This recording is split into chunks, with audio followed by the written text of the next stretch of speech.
Hi, my name is Patricia Rawlinson, and today we have a cute little paper mache tombstone with some gates that close, or you can stand it open. It's almost like a triptych. Mine are not glued on right here. I had to do a little jerry-rigging with the thing, but I think you're going to love the project. It adds such dimension to be able to close these gates and to open them and stand it like that. I think it's just a really sweet little haunted project. Okay, when you're prepping your paper mache, you want to use multi-purpose sealer. That's going to give a nice hard finish to your finished product. I've got one coat of ultramarine blue on here. And I'm going to go ahead and wet up in my sky area with a second coat. I've got a heater running under my desk, so I'm hoping that my paint stays wet enough to do what I need to do. Make sure you're always checking your environment for things that make painting harder, like air conditioning, which dries everything out, and heaters and stuff like that. So if you're not getting the effect you need, you might need to use a medium, because then the medium will help extend the drying time and stuff like that. So I'm just going back over with another coat. I'm going to dip into a little bit of white. I'm just going to walk that out. I'm going to have a big old white kind of moon right there, so not very much of this is really going to show.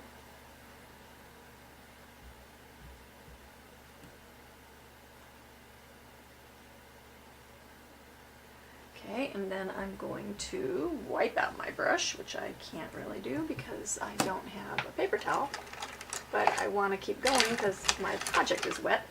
So I'm going to pick up my purple and have it just kind of fade to the edge into purple.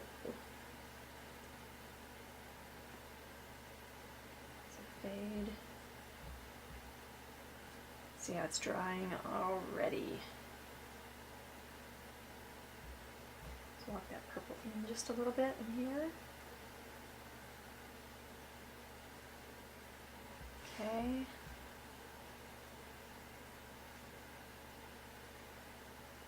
And then we'll go into a little bit of Paynes gray in that corner. A bit in this corner. We really need a paper towel. Boy, it's amazing how important paper towels are. That's just going to sink my little corner into that purple. Okay, so that gives it a little bit kind of like a cupping effect.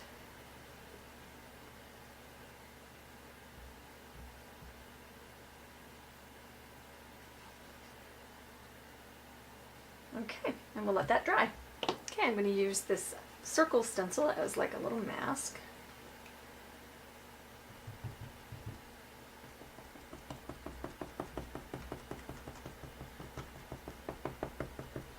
This just makes it a little bit faster and easier for base coating.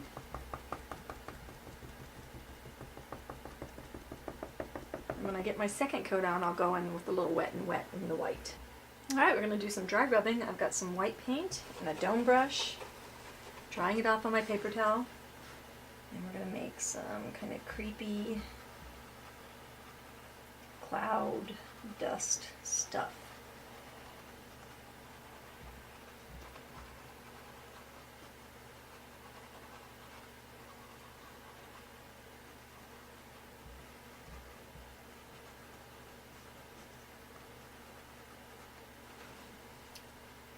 Our little sky just being able to come up over our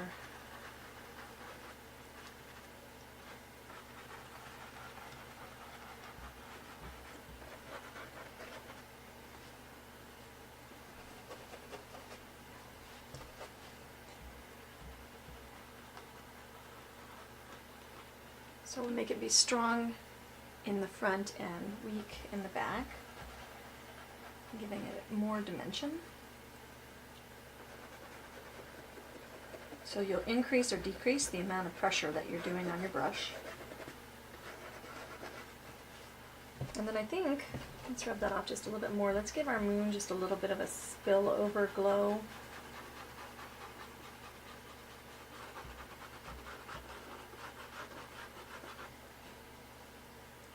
A little bit like something's happening coming from behind.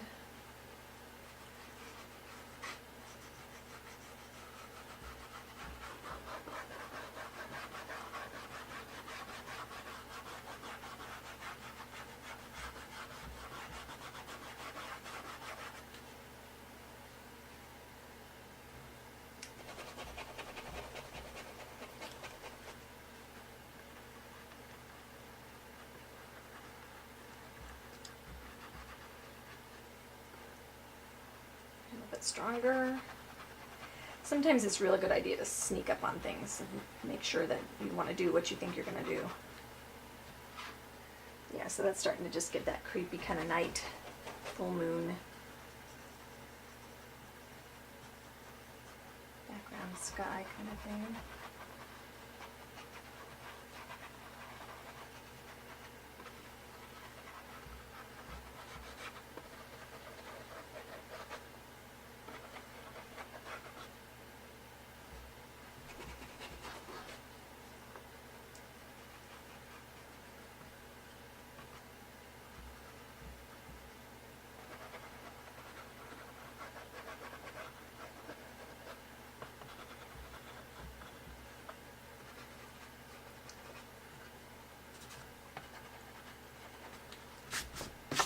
Okay. I think we might want something a little bit like deeper brown, maybe. We'll go deeper in the gray. So we'll go with our gray and then mix just a teeny bit of the Paynes gray in with it.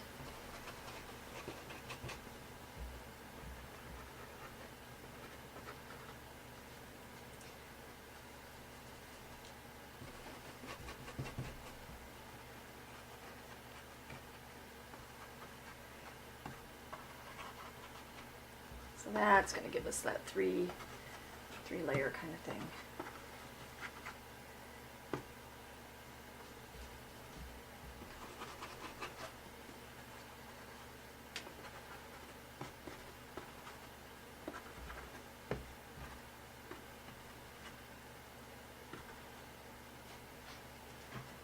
Yeah. Okay, I've got my hill based in Evergreen. We're going to rebase it in Evergreen. Oops.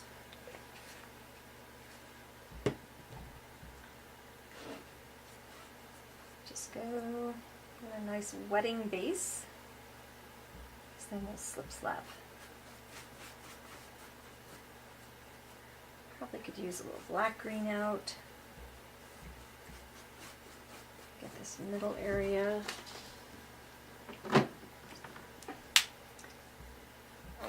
Got some forest green for the center.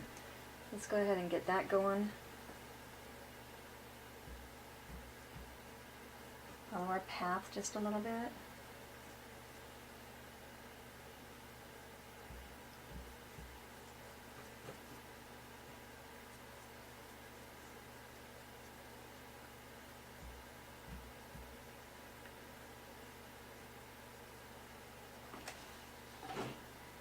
Okay, then we'll go into our black green. Getting a little bit of glare here. And so let's just darken these edges, make them a little creepy.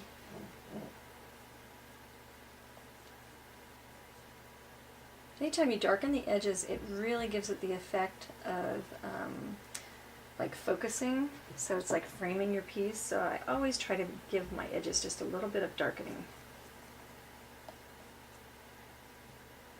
And wet always makes your paint just a little bit more blendy looking, so it looks just a little bit more, I don't know, it gives it a lot more depth, a lot more movement. Okay, I think we'll leave that like that until I decide where I'm going to exactly put things. Okay, I've lined up my stencil, and then we're going to base coat with royal purple.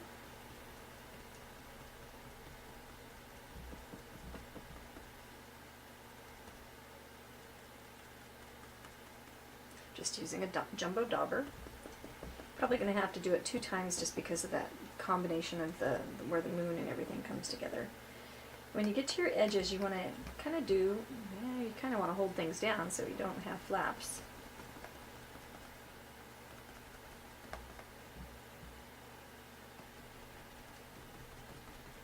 And I'll get it done 2 times. Okay, I'm going to go into my royal purple and then Paynes gray on one side of my dauber. Let me see it. And then I'm going to stipple across the bottom to shade,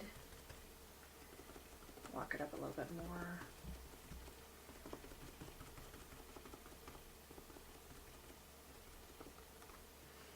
Okay, and then we'll go upstairs and we'll do the same thing. of on top of our roof line. And over here.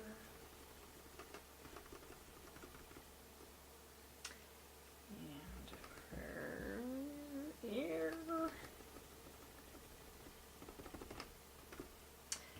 Okay, and then we'll go into Wild Orchid with our dry brush and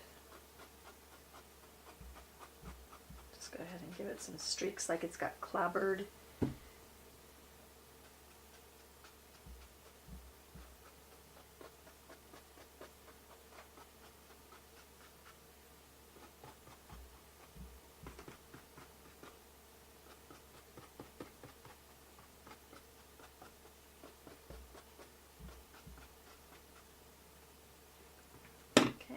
Take a little peek. There we go. Okay, we're going to get a little bit of gray and a little bit of our royal purple. And we need a little bit more gray. So we'll go into royal purple and Paynes gray and slate gray. We'll lean a little bit more to the gray side than the purple side.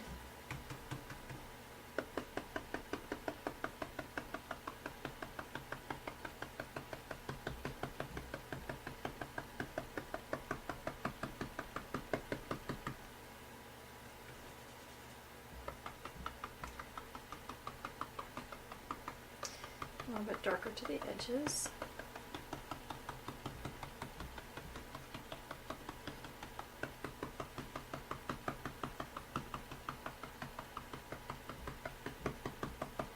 Okay, and then while wet, let's streak that.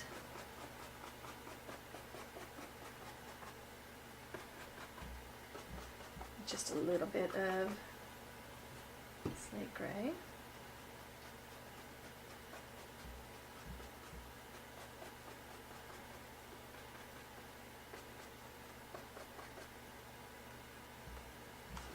And then probably we want to have his porch be a little bit with the slate gray too. Okay. And I didn't quite get my highlights and my shading lined up there, so I'll just fix that. Okay, so I added some of our lines that are for our, just to show the building shape. And now I'll go and add just a little bit of an eave. Get a little bit lighter. Remember, you're haunted, so you don't want to be all like perfect.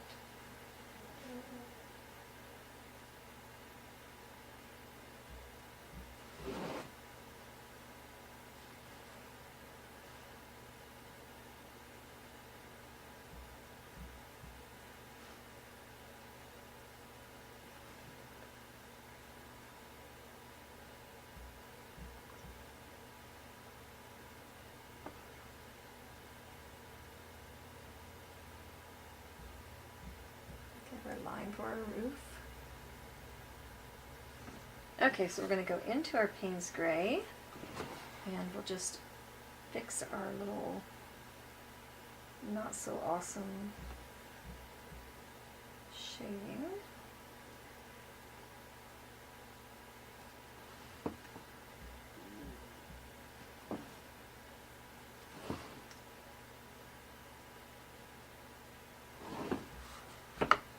This is the fun part. This is why I love stencils. It allows me to base coat, get in, get out, and then I can go do this really groovy part. Some shade on our roof lines.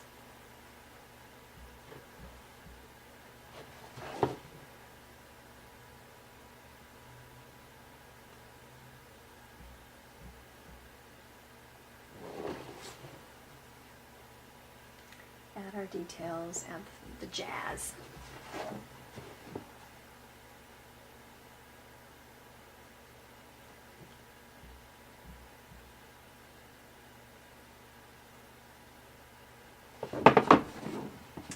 Love the size of these little tombstones.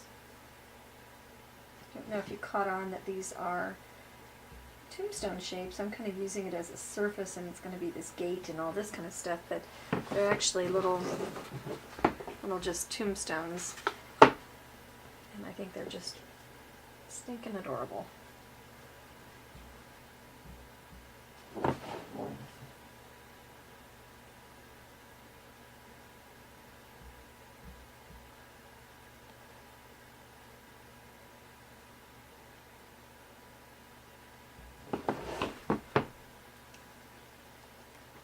Okay, now we'll do the same thing and on the house itself.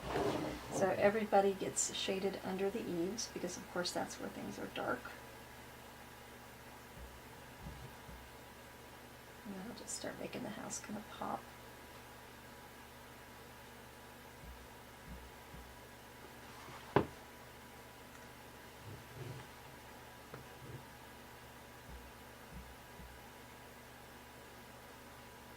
This thing got all jacked up.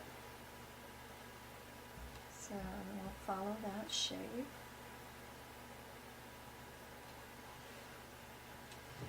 Same thing on the front.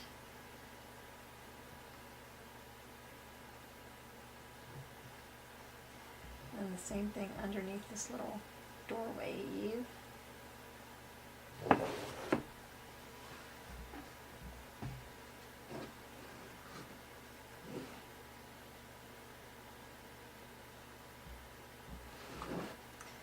Not sure what happened there. I think we need to go back in with a little bit of the purple.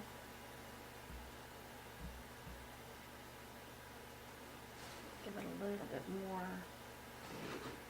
more. Okay, I've got my windows yellowed. Now we're going to use, I've got mustard seed windows and burnt sienna to shade. Let's go kind of top and side.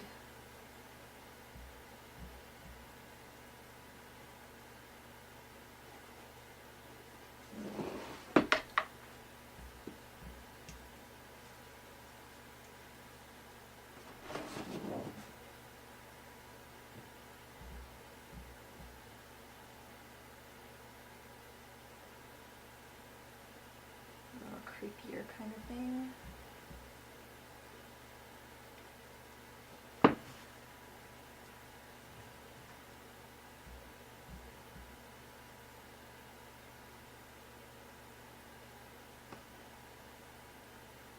Using the short bright brush, which gives you a lot of control when you're doing small little areas.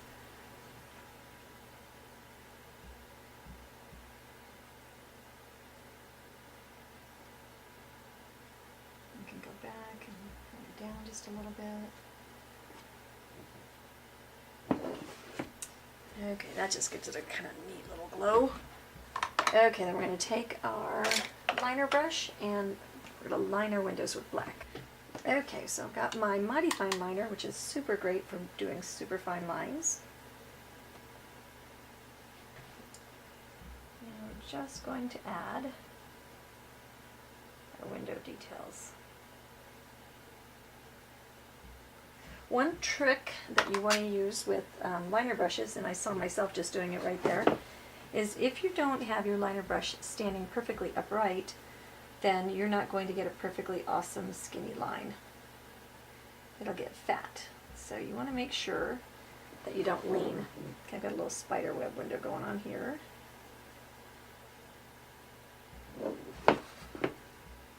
Okay, I mixed a little bit of my royal purple with my black, and now I'll go on my roof and just add some little roofy detail.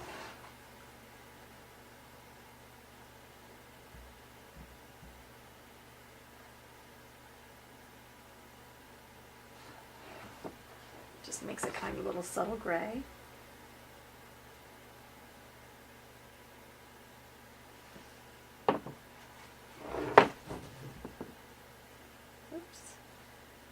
Make sure you have a little bit of water in your paint.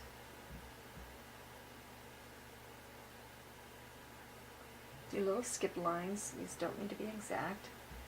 And for goodness sakes, if you don't need to, don't trace them, because then they'll look too precise. So if you can just kind of skip along your roof line,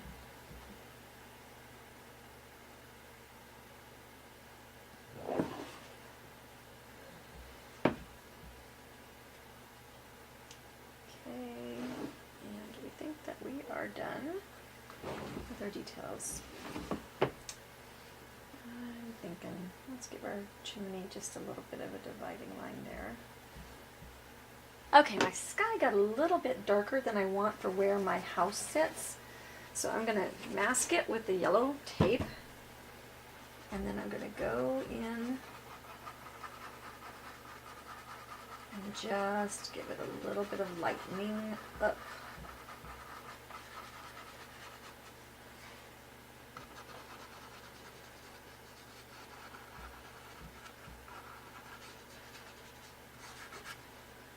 Okay, let's see if that did it. Yeah, that makes me happier. It was just a little kind of gloomy up there.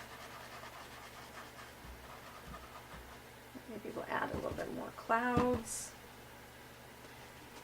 Always make sure you dry that brush off. I'm gonna get those trees put in front of there. We can have some clouds going over our house.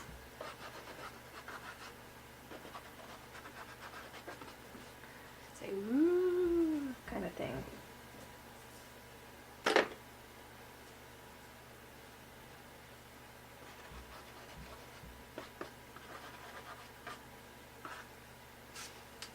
Okay, now our tree is made, and it's got an awful lot of flop to it, but I really didn't want to bridge the tree because I wanted to just have it be just a easy to place on here kind of thing. So how far down are we?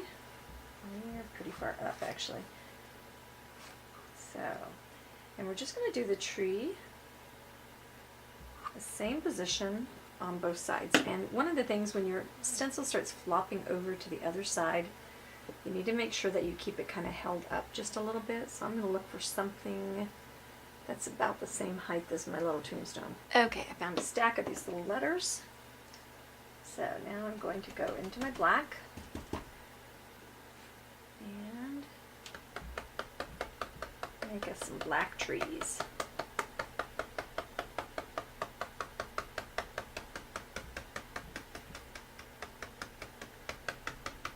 And you'll notice when I'm doing my stenciling, I always pounce off over here, and then I always just use scant paint. I'd rather give it 2 coats and have the lines be real sharp than to give it a really heavy coat and have it bleed under and all that stuff. And when I get done with the tree, I'll just move it over here. Okay, we're going to take a little bit of our Desert Turquoise, and I'm going to hold this puppy down. I'm going to give it just a little bit of drama. Gonna have to do a little bit more to the one side here. Can I tell? Oh, I don't think I can really tell.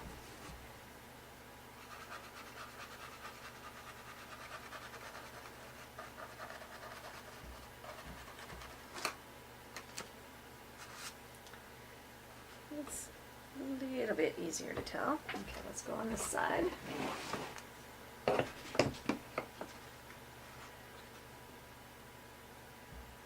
Just want this other side to show up a little bit more.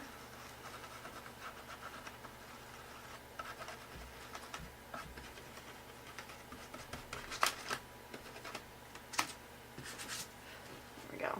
Okay, we're going to go into some of our, what color is it? Festive green. And we want to create a little path. A little bit more water. Keeping your lines kind of straight. Alright, I need a little bit more paint.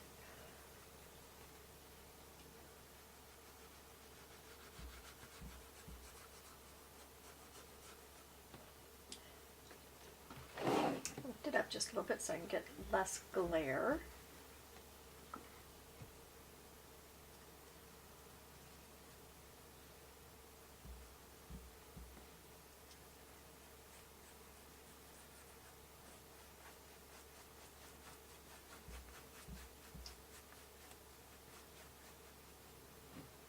Okay, so see how that's getting just kind of wider and wider?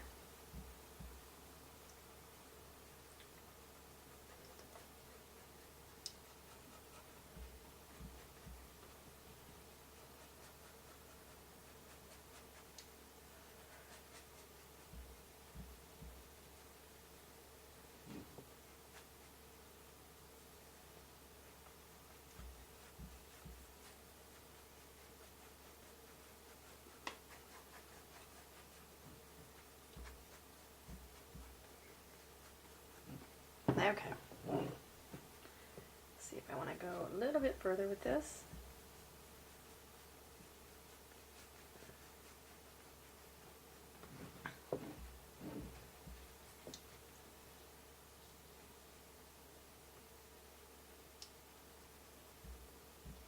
Don't want my path going down the hill, so keep it straight.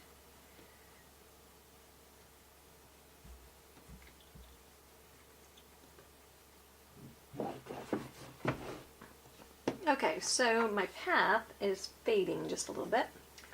So I'm using my favorite path brushes, which is a fan brush. Let's see if we can't get it to poke back up again. So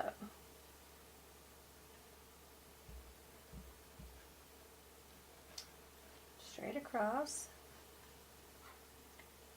a bit more water.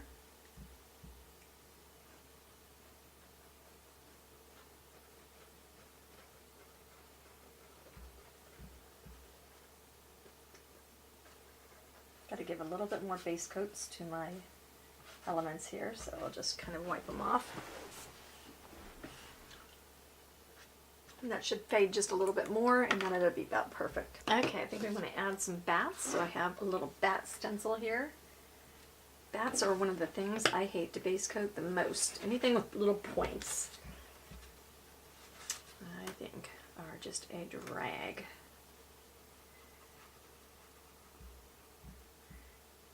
Do you like tracing them or basing them?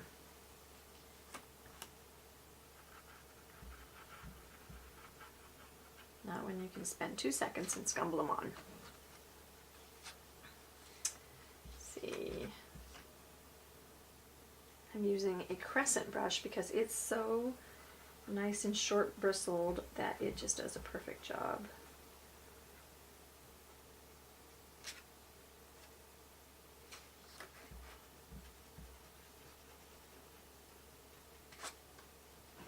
Have fast and fun.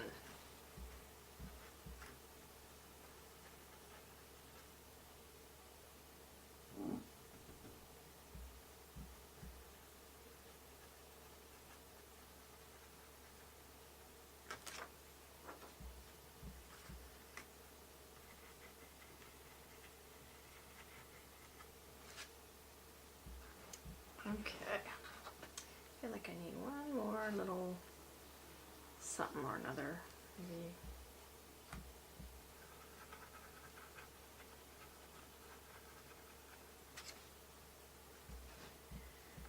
Little creepy bats.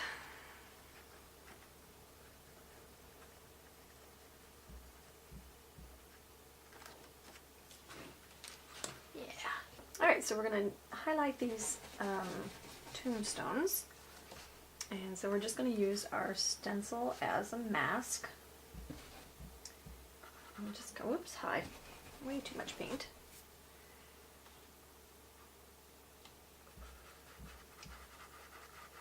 Give them just kind of a rough, textury kind of look.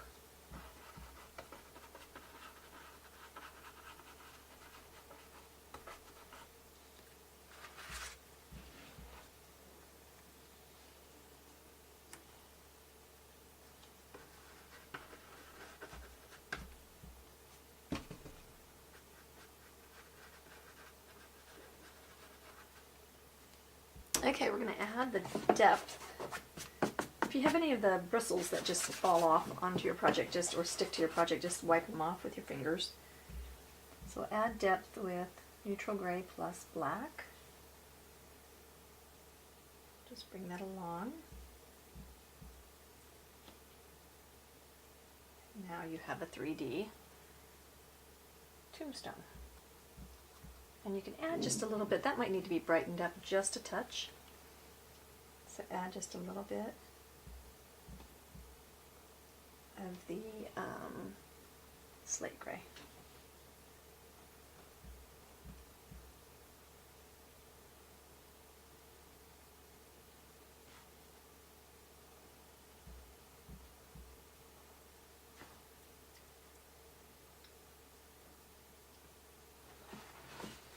Okay, so we're going to go into our neutral gray and black don't want it to be so black that it's distracting and stuff. So what we want to do now is we want to create, whoops, got some dripping paint, dripping water. We want to create some cracks and chips.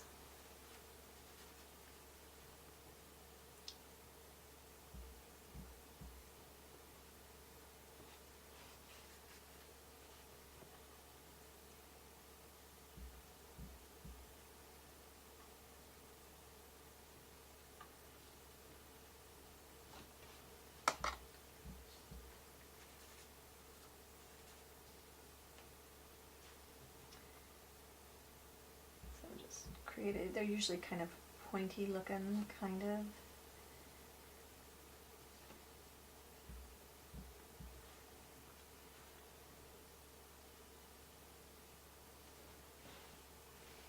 Okay, can't have a haunted graveyard without really old tombstones.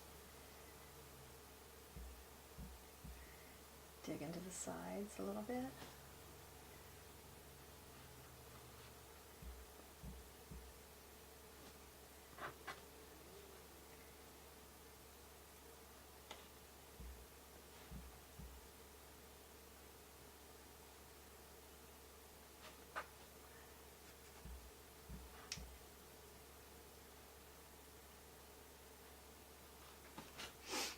That's kind of fun looking.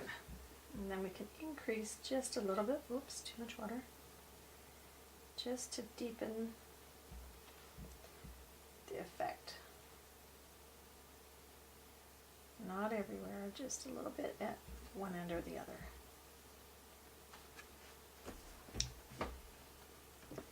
Just blot it out just a teeny bit.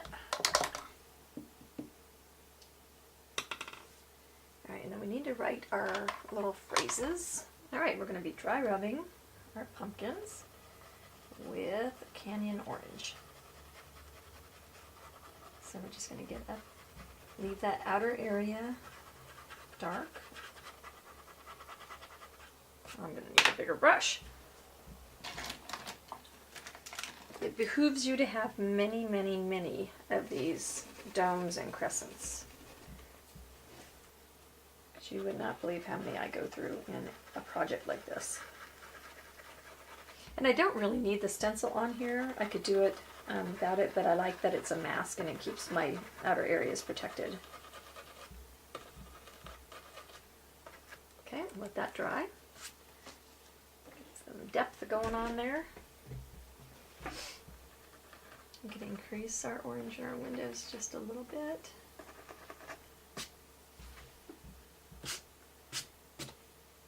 Okay, so we're going to give some details to the sign with a little bit of slate gray. So we'll go ahead and highlight and just drag in some of this detail.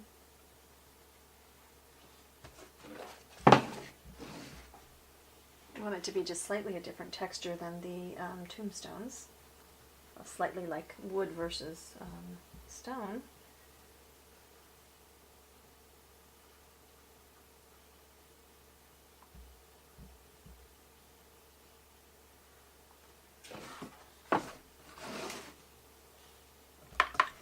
Go ahead with a little bit of the neutral gray, mix probably the black and the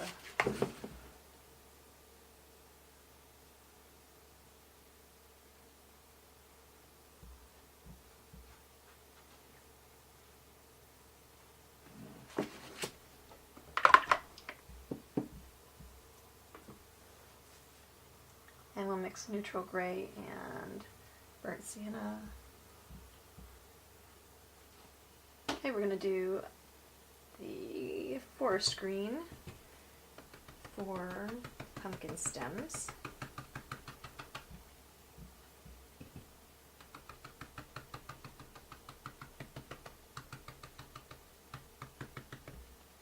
And then we'll go into the festive green, kind of right up the middle, or maybe off to one side.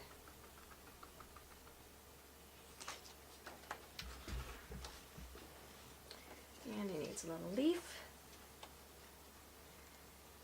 Give him a little leafy poo right yonder.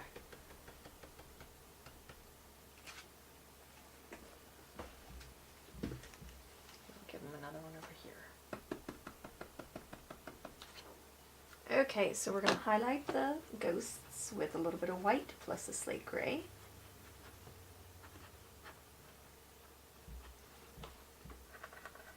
Don't get them too bright.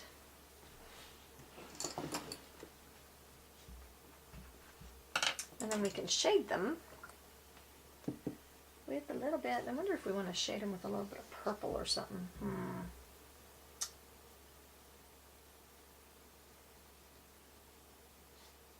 Let's try shading them with a little bit. Oh, black is going to be way too powerful. We'll test it out.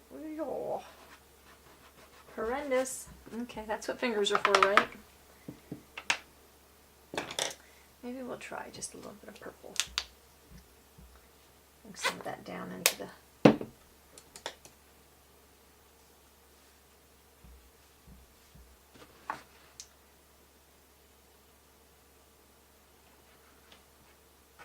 Yeah, I'm not against that.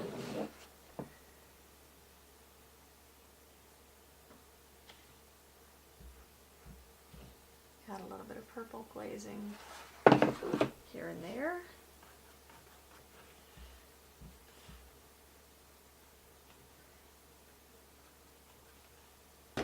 Okay, we're going to do a little bit more, ooh, hi. Highlighting onto our tombstones. Just to perk them up just a little bit.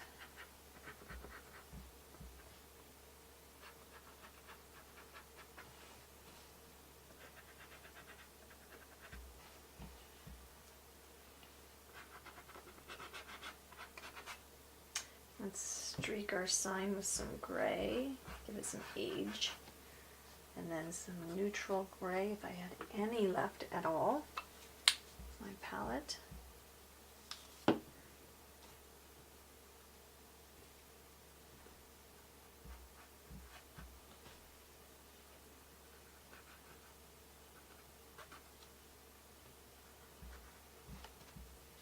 Okay, we're going to base the kitty cat. Make sure he's kind of straight.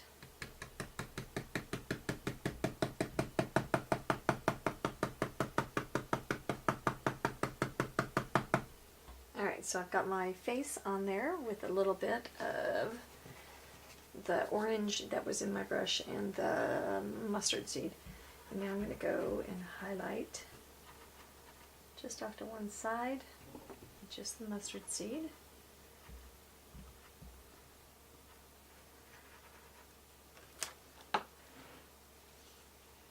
Give them a little light.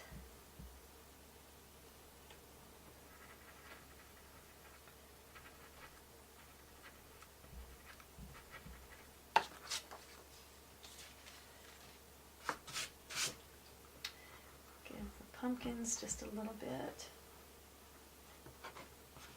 Alright, so I completely and utterly fell completely asleep and started just working and didn't turn my camera on. So let me catch you up, and I apologize for that. So we're going to use Desert Turquoise in a little float. And then what you do is you just go along the cat's tail and along his back, flipping your brush as you need to, and on his ears. And around his body, okay? And then we're going to do some cute little shoots using our liner brush with the Indian turquoise. And we'll do base his eyes and his eyes with the mustard seed black pupils and a little wild orchid nose. So it's just a little bit of base coat that I cheated you out of. Okay, and then we're going to go into, let's go into the Indian Desert Turquoise, sorry. Let's give these guys a little bit of a glow. And I think we could probably spread that love around.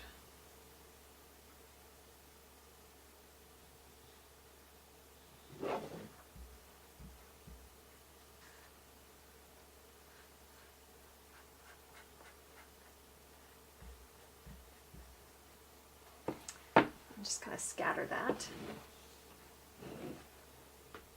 I think.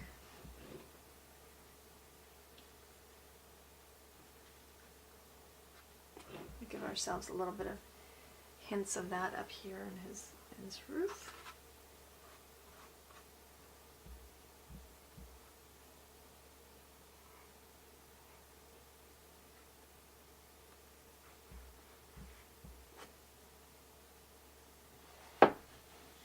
Okay, and that starts bringing the story in together. And of course we've got to bring a little bit of that up our path.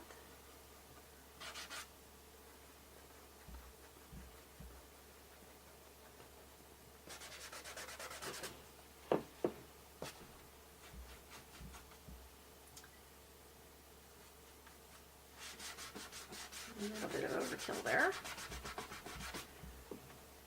I wanted desert turquoise and reached in and got Indian turquoise.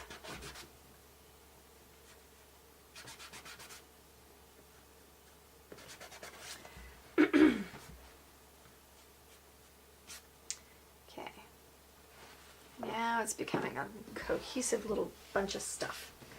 Okay, and I think we probably can go up here into our moon and tint it as well.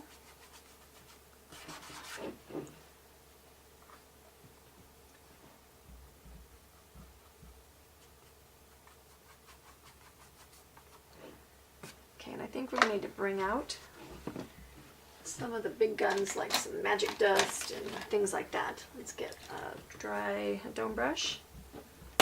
Find a clean spot on our dome brush. And I think let's start with Indian turquoise. And let's bring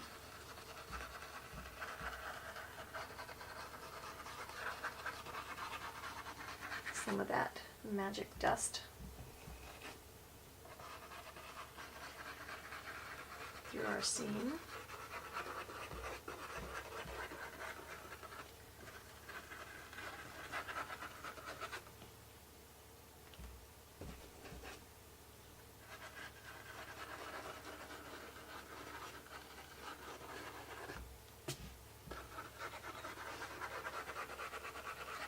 Back.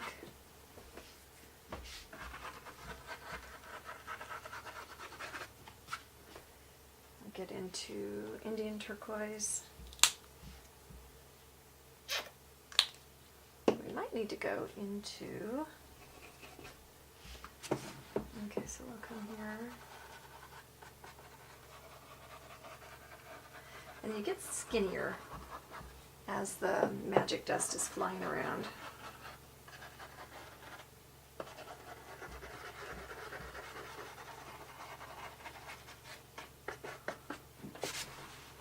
And this is where we'll start spattering. Alright, so I load this brush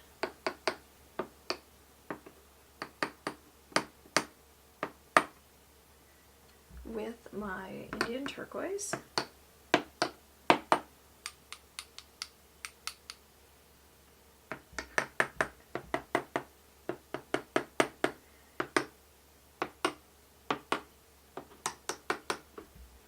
And that gives us that little bit of just going up the thing, up the path.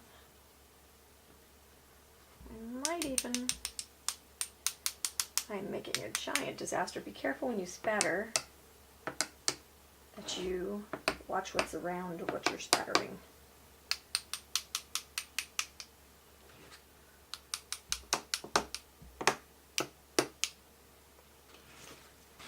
Okay, we're going to bring out some of his highlights with some more desert turquoise. Just dry rubbing. Just to give him a little bit more high, a little bit more low. I've gone ahead and finished my sides so that it looks a little bit three-dimensional. I want to scatter a few little stars here and there using my star stencil.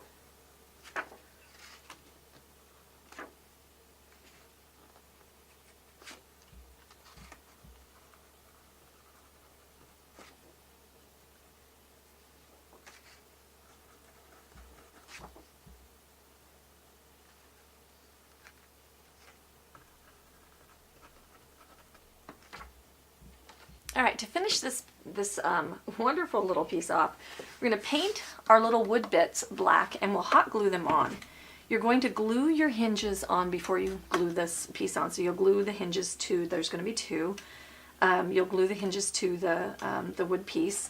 And then hot glue will work best for this because it's thicker glue. And so because paper mache tends to be a little concave and uneven, the hot glue will grip all the little highs and lows. So then I would glue my hinges to this piece and to your gate piece off of the piece and then glue everything on. Okay, so you're going to, I'm on the wrong side. So you'll glue those, and then when it stands open, that's the effect that it'll be, and then when it closes, it will close on there, and so then you have just a really, really cool three-dimensional piece. And the way that you paint this piece, you're going to use one of these dome stippling brushes, and you'll hang on to it down flat, and then you'll put it into the little crevices this way, and then straight on top. Once it's dry, you flip it over and you do the back side.